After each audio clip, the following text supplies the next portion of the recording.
England और France के बीच समुद्र के नीचे से 50 किलोमीटर लंबा टनल बनाया गया है। उस टनल को बनाते समय जरा सा भी पानी का लीकेज होता तो सारा समुद्र का पानी टनल में घुस जाता, सब कुछ तहस नहस हो जाता और किसी भी शख्स की बॉडी ढूंढनी मुश्किल हो जाती। अब इस बीच कैसे इंजीनियर्स ने इस खतरनाक काम को अंजाम दिया, मशीनों को समुद्र के 250 फीट नीचे कैसे ले जाया गया, सब सवालों के जवाब आज हम आपको इस वीडियो के जरिए देंगे। तो चलिए वीडियो को स्टार्ट करते हैं। दोस्तों, इस टनल को बनाते समय ये फैसला हुआ कि इंग्लैंड और फ्रांस दोनों अपनी अपनी तरफ से टनल खोदेंगे। ये काम इतना बड़ा था कि 10 टीमों ने मिलकर इस काम को पूरा किया। दोस्तों, टनल्स को खोदने के लिए टनल बोरिंग मशीन का इस्तेमाल किया जाना था, लेकिन आज से पहले 50 फीट के डायमीटर का टीबीएम मशीन बना ही नहीं था और इसीलिए एक नया टीबीएम मशीन हजारों मील दूर बनाया गया। दोस्तों, ये मशीन हाइड्रोलिक्स की मदद से आगे बढ़ेगी, अपने टंगस्टन ब्लेड्स की मदद से मिट्टी खोदेगी और कन्वेयर बेल्ट से मिट्टी बाहर निकाली जाएगी। मिट्टी खोदने में खतरा था और इसीलिए पहले जांच हुई और पता चला कि इंग्लैंड वाली साइड एक चौक की लेयर है और वहां से पानी का लीकेज तो नहीं होगा, लेकिन फ्रांस वाली साइड जमीन के नीचे क्रैक्स बहुत थे और इसीलिए उस तरफ खुदाई के लिए एक खास तरह की टीबीएम मशीन बनाई गई जो कि सबमरीन का काम भी करेगी और उससे अगर दुर्घटना भी हुई तो काम कर रहे लोग बच जाएंगे। इस मशीन के पुर्जों को पहले अलग किया गया और तब जाकर पुर्जों को नीचे जाके असेंबल किया गया। 2 साल तक लगातार खुदाई वो करते गए, लेकिन यहाँ खुदाई के समय ढीली जमीन को सील करना बहुत जरूरी था,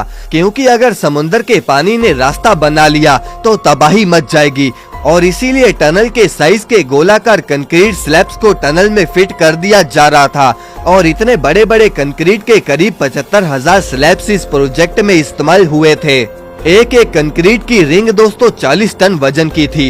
कई सालों तक दोस्तों ये काम चलता रहा, लेकिन सभी इंजीनियर्स को एक ही बात टेंशन में ला रही थी कि अगर टीबीएम मशीन आगे चलकर आपस में ना मिली तो ये सारी मेहनत बर्बाद हो जाएगी। इस प्रॉब्लम से बचने के लिए लेजर बीम गाइडेंस सिस्टम का इस्तेमाल किया गया। इसमें दोनों मशीन से एक दूसरे के साथ लेजर बीम के जरिए कनेक्ट थी और लेजर मार्कर पोजीशन चेक करी जाती थी। अगर किसी भी मशीन की डायरेक्शन जरा सी भी चेंज हो तो दूसरी मशीन खुद ब खुद इसके साथ ही अलाइन हो जाती थी। दोस्तों, जब 100 मीटर रह गया तो इंजीनियर्स को ये चेक करना था कि ये लेजर गाइडेंस सिस्टम सही से काम कर भी रहा है या नहीं और इसीलिए इन्होंने जब 100 मीटर बचा तो एक रॉड को दूसरी साइड भेजा और इससे पता चल गया कि दोनों मशीनों में सिर्फ 10 इंच का ही फर्क है, जो कि इतना चल जाएगा। अब यहाँ पर दोस्तों 50 फीट के डायामीटर की मशीन थी और कंक्रीट स्लैब लगने के बाद टनल का डायामीटर सिर्फ 46 फीट ही रह गया था।